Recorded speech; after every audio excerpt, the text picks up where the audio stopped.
How to add touch flashlight to the lock screen on Samsung Galaxy S26 Ultra.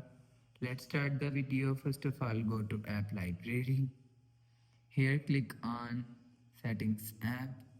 Now in Settings, scroll down and click on Wallpaper and Style.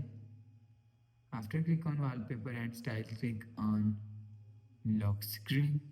So if you want to add touch flashlight shortcut, click on this shortcut and click on no app, and again click on this plus icon. You will see flashlight is here. Click on flashlight.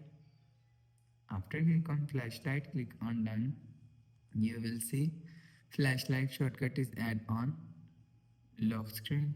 After the process, go back to home screen.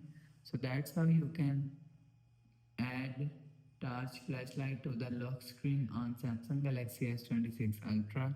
If you like the video, please subscribe. Thanks for watching.